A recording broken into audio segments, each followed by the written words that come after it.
What is the Orca? Orca is a craze that's sweeping the nation. And simply put, the best snowboard I've ever ridden. I don't know, sum it up better than that. The goal and premise with the Orca was to create a board that was really focused on kind of high performance fun. It's wide and it's got a crazy tail technology. It plays off how fun the powder specific fish is, but it's not your gutless fish. That's why it's an orca. What do orcas eat? They eat fish.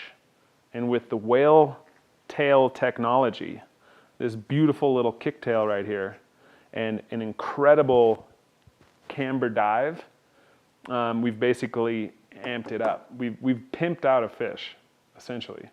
We took everything that sucks about a fish and fixed it. You know, I think the real juicy aspects of this board is it's got a super tight radial side cut, which means not only is it wide and you're not gonna toe or heel out, you can lay this board over as much as you are physically capable of, and it's not gonna give out on you, especially not with the magnet traction, tight radial side cut edge. This thing holds, and it is hands down the best carving board I've ever ridden. And I've hard booted. I've been on a race board. They hold pretty good, but this holds better, straight up.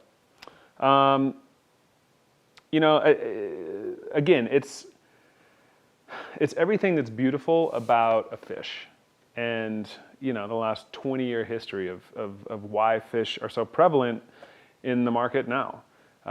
It is really fun to ride a shorter board that has a small tail. It's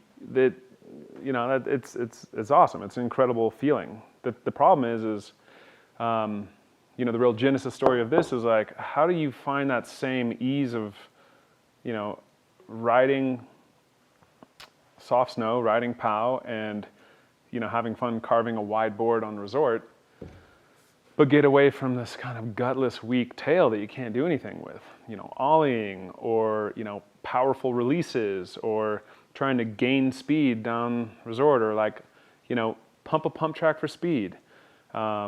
You know, all these things you have trouble doing with a fish, and so that's why, you know, the biggest aspect of this board is the tail, and there is no other board like this on the market. This is new. And it is what we've called whale tail technology. Yeah, ain't no gutless fish. We've taken a radical camber from back foot to where you have this epic kind of kick tail, because it's fun to go switch. And you know, not only did we kind of take an aesthetic from a skateboard tail, but it's really cool what actually you're able to do and how things open up when you have this like nice flat planing surface. I mean, just wait till you start trying to do radical manuals on this thing. It's super fun. And the tail doesn't get hung up going switch, even though it is still a very short and small tail. So to put it in perspective, you know, I ride a 153. Normally I'm on anything from the smallest to 157, all the way up to a 164. My normal kind of backcountry board is 161.5, and I ride a 153 Orca. And this thing has everything I need. I thought that this was going to be a quiver board for me last year, and I couldn't get off of it. I rode this board for most of the season. Yeah, I can't say enough good things about this board. It is super fun, and I think the art is on point from incredible artists here in Jackson Hole, Wyoming, Mark Dunstan, who he can do a thing or two with this board as well. Just throwing it out there. This board's kind of uncompromising for what it is, and you know, with that we decided to do just a single die cut centered base. This base is fast, and honestly, like graphic and art wise, man, it's one of my favorite bases ever put together. As far as, you know, sometimes it's hard trying to kind of retain an essence of what it is you're trying to come across. And the fact that, you know, LibTech, Mervin Manufacturing has always been such like a Northwest brand. You know, they're on the water. These boards are made literally, what, half a kilometer from where an orca often travels in its migratory pathways. You know, it being an orca, it's also a call out to Northwest traditions of LibTech. So, you know, I knew that I really liked this board, but it wasn't until I started getting some feedback from good friends of mine that I really knew like we had a winner with the shape.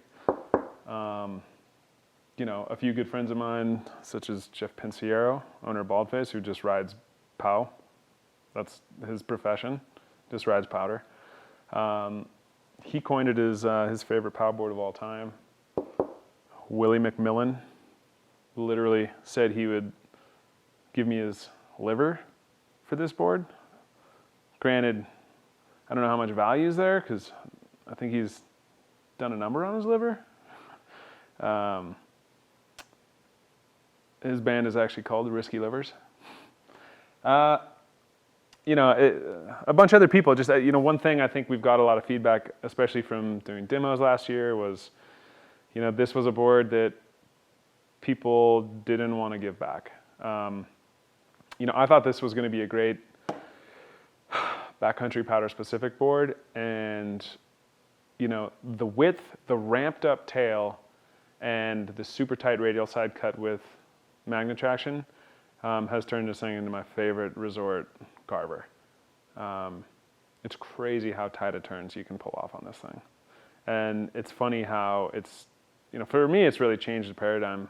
You know, you look back at, you know, these big boards, long side cuts that take forever to, you know, complete an arc. And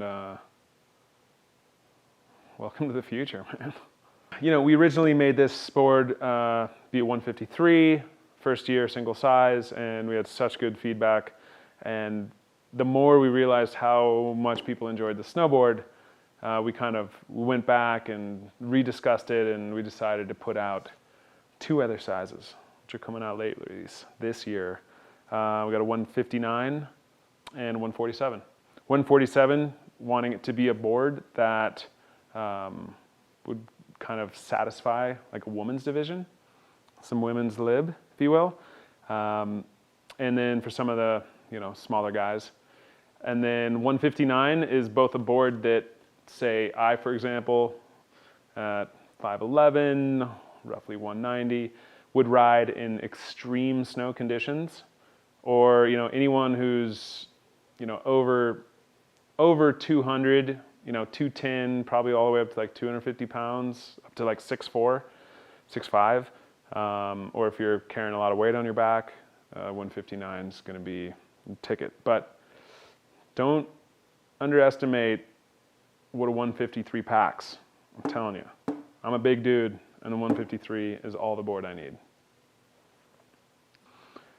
Man, I think one of the best trips I had this winter was with Austin. It was kind of a last minute trip, and there's this pretty cool kind of independent little heli operation in interior BC called Stellar Heli.